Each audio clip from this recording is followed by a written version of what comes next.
Hey there guys, welcome to Anthony Reviews, where Anthony reviews. Believe it or not, but I would not be here today without Transformers Revenge of the Fallen.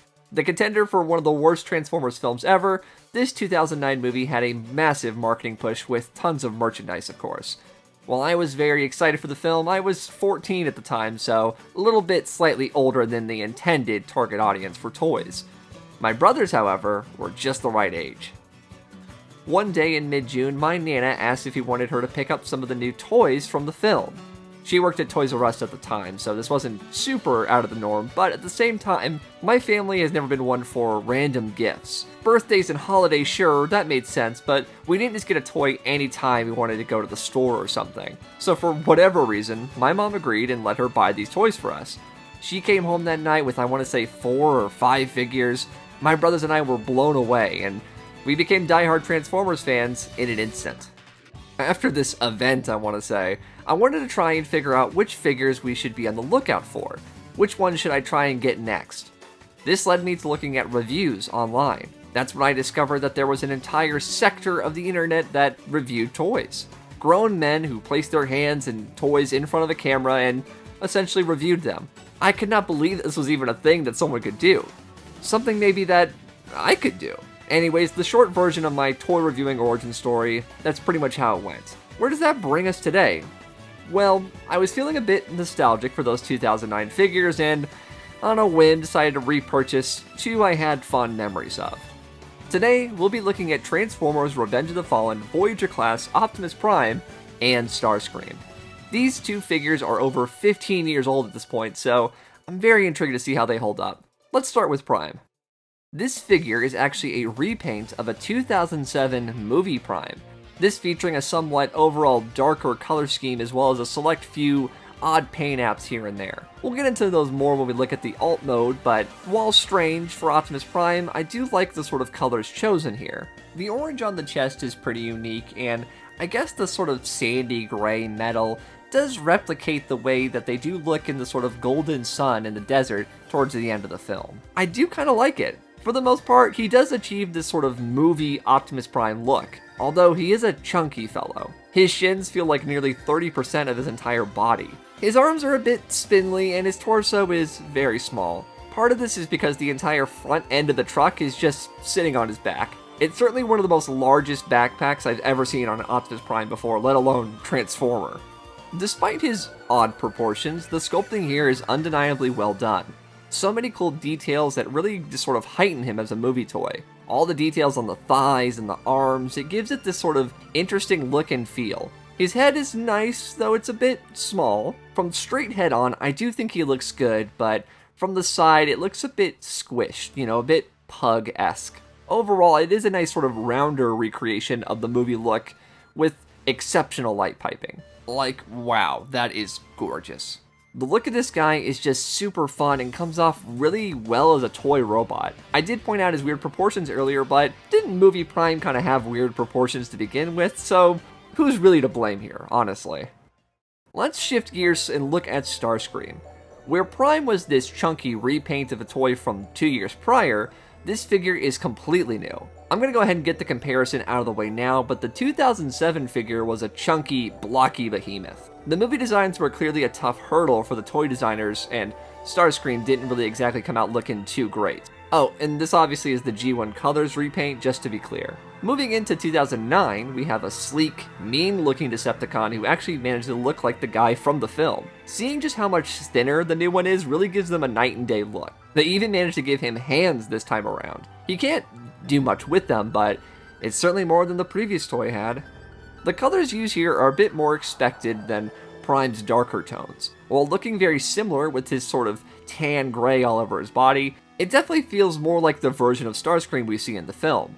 I guess they were trying to push the idea of this film being a darker one than the previous one, so maybe that's why the toys come off this way. My figure does have some slight color inconsistencies in the plastic. I'm not really sure if it's like that because of the age or just how it always was. I can't say it stands out too much though, and well, you'll see a bit more of how it looks like in the jet mode. I really like the use of all of his sort of panels and flaps to give him a very three-dimensional look. It's a good way to realize these sort of complicated live-action designs. One of those clever details I like is the wings folding up to create the illusion of sort of jet thrusters on his back. It's certainly not accurate, but it's a very fun toy way to recreate something seen on film. A unique feature for this toy line was Mecha Live. This was unique sculpting features to give these toys a bit of life. For Starscream, he had moving gears in his chest. When turning his head left and right, you can see the gears in action. It's not exactly an amazing feature, but I guess it's something to try to depict the constant shifting metal masses that were the movie characters. It also isn't very obtrusive, so if you don't like it or if you're not one for gimmicks, you probably won't even notice it's there. Much like Prime, it can be said that he has weird proportions. His body is very wide and his legs are very thin. Once again, that's just really them adapting the movie designs rather than any issues with the toy itself. Despite his funky sort of chicken legs, he stands perfectly fine. He looks very sharp, like this living pile of knives ready to cut you up. It really does all come together pretty nicely. This figure sadly does commit the ultimate crime. While he does have the sort of translucent plastic on the back of his head to give him that light piping glowing eye look, his eyes are painted over. So instead of getting that sort of classic glowing eyed Transformers toy look, it just doesn't come off the same. It's a real shame. Posing these two is pretty good for the late 2000s. They are far from having typical articulation points, but the ones that they do have let them get into some fun poses. Optimus Prime can look heroic and Starscream can look pretty intimidating. The lack of things like an ankle tilt do hinder them a bit. As someone who used to play with these with their younger brothers back in the day, the limitations don't really hinder the play value. I would say that they are perfectly fine. We've definitely surpassed them in modern times, but the fun factor is very present. Accessories are a bit minimal. Both come with missiles that you can fire, while Prime comes with removable guns to shoot said missiles. Meanwhile, Starscream's plug right into the molded missile launchers into his arms. I said it before, but talk about an improvement over the 07 toy. I also like the utility of Prime's guns. They transform into these sort of gas tanks and smokestacks of the vehicle mode, which really give him this cool sort of car part industrial feel. They feel like integral parts of who he is and not just an afterthought or some sort of space gun. Alright, let's get to the real stars of the show here, the alt modes, where they really do shine. Optimus transforms into his Peterbilt semi-truck and he looks really, really good. It's just funny how big of a deal the flames were on this truck back in the day because there's such a small detail here. One feature more prominent, of course, are these sort of Chinese characters. Are they Cybertronian characters? I think they're Chinese. From what I've read, it actually says Shanghai General on top of them, which is where the big opening action sequence takes place. So I guess there's a theme there. I guess it makes you wonder if he's ever ridden other towns that he's destroyed on his body. Who knows? We'll see in just a moment how Starscream also has a very unique paint job, so maybe they were just trying to sort of create this synergy in the brand. Not sure. The back of the truck are where the shins and feet go, so it really is this like massive thing back here. I honestly kind of dig it. He just has this big, beefy king of the highway feel to him. He has two play features in this mode, the first involving the weapons folding forward like this. It's very goofy, but you know, that's alright, it is a toy. The other cooler feature he has is this little trucker inside of him. Close the door and there's a little man inside with a cowboy hat. Open it and suddenly, he's gone. This is a feature that does not need to exist, but I'm very happy that it's here. Though, I'm not sure if it's the age of the toy, but the door won't close all the way, so he kind of looks like he's leaning back.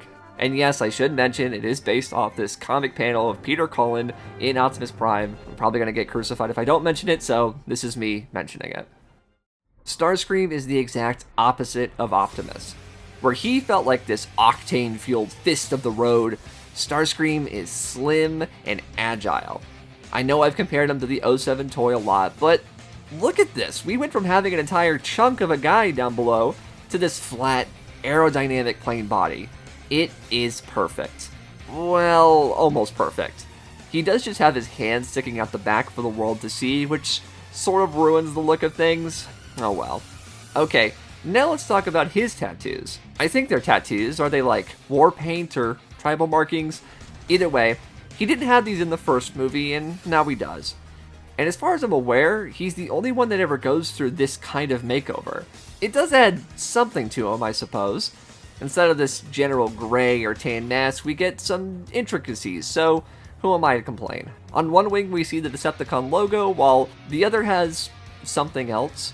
I remember hearing someone say that maybe this is the Decepticon logo, but in the native Cybertronian language. I don't know how that makes any sense. So you're telling me that the logo that we see on all these guys is not in their native language? Why? What sense does that make? In this mode, the sort of color inconsistency in the plastic is a bit more noticeable, but at the same time, it's not that bad. One nice feature in this mode, of course, is the missile storage. You can store the missiles under the wing or just pop them in the back with the hands. They look much sillier in the sort of wrist-mounted missile launchers, but it is an option. Between Optimus's big chunky body and Starscream's sleek cool design, the vehicle modes are really where movie toys tend to shine. And I think these two demonstrate that perfectly. I would say it's pretty clear that I hold a lot of nostalgia for these two. This era of Transformers was my entry point, so going back to them years later, it's just nice to see how they hold up. They may not be the most accurate or articulated, but they've got it where it counts, and that's what matters. This video is brought to you in part by HobbyLink Japan. If you're a fan of things like Super Sentai, anime, or just Japanese media in general, why not check out HobbyLink Japan? They've got figures, statues, and a whole horde of different kinds of collectibles. Use the code on screen to get 10% off all in-stock items. Check out HobbyLink Japan today using the link down in the description below. Thank you all so much for watching my video review of these classic Transformers Revenge of the Fallen toys. My nostalgia is pretty clear, so if you feel like I had a bias towards these toys, I'd say that's pretty fair. But thank you guys for watching. Let me know what you guys think of these sort of movie toys down in the comments below. We've come a very, very long way since those early days of the toys, but that 2009 to about 2010 or so period is very, very special to me. Feel free to check out some of my other Transformers related videos. I do have other videos on Starscream amongst other Transformers. Feel free to subscribe for more videos in the future, and thanks again for watching. Take care.